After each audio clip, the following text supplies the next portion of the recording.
பிப்ரவரி மாதம் வரக்கூடிய 11ஆம் தேதி முருகனுக்கு உகந்த செவ்வாய்க்கிழமையன்றே தைப்பூச விரத நாள் வர இருக்கிறது.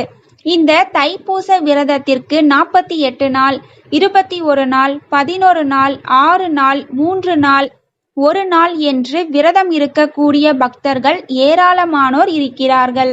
நீங்கள் எத்தனை நாள் விரதம் இருக்கிறீர்கள் என்பது முக்கியம் கிடையாது. அந்த விரதத்தை எப்படி மேற்கொள்கிறீர்கள் என்பதுதான் மிக மிக முக்கியம். நீங்கள் முருகனுக்கு எத்தனை நாள் விரதம் இருப்பீர்கள் என்று கமெண்டில் பதிவு செய்யவும். முருகனுக்காக வேண்டி ஒரே ஒரு நாள் விரதம் இருந்தாலும் அந்த விரதத்தில் மிக மிக முக்கியமாக கடைபிடிக்க வேண்டிய விஷயங்கள் என்னென்ன என்பது பற்றி தெரிந்து கொள்ளலாம். தைப்பூச விரதத்தில் கடைபிடிக்க வேண்டிய விதிமுறைகள். முருகனை நினைத்து விரதம் இருக்கும் பக்தர்கள் 3 விஷயங்களை சரியாக கடைபிடிக்க வேண்டும். முருகனை நினைத்து வேண்டுதல் இருப்பவர்களுடைய உடல், மனம், உணர்வு இது 3மே சுத்தமாக இருக்க வேண்டும். உடல் சுத்தத்தை எப்படி உறுதி செய்து கொள்வது? வழக்கம் போல சுத்தபத்தமாக குளித்துவிட்டு இருக்க வேண்டும்.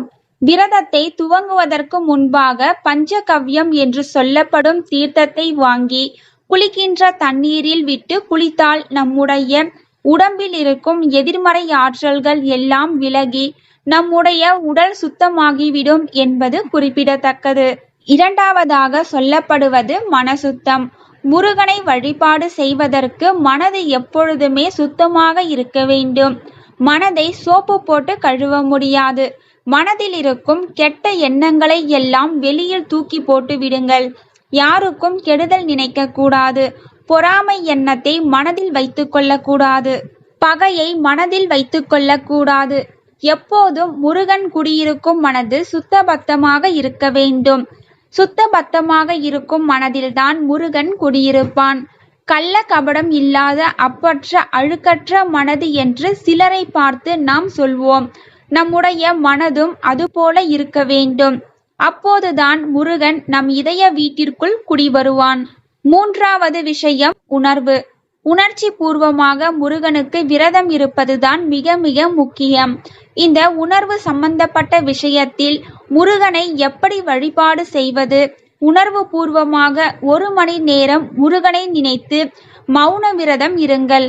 விரதம் இருக்கக்கூடிய நாட்களில் ஏதாவது 1 மணி நேரம் கண் விழித்து இருக்கக்கூடிய சமயத்தில் யாரிடமும் பேசாமல் ஒரு இடத்தில் அமைதியாக அமர்ந்து ஓம் சரவண பவாய நமக என்ற மந்திரத்தை மட்டும் மனதிற்குள் சொல்லி மௌன விரதம் இருந்து பாருங்கள்.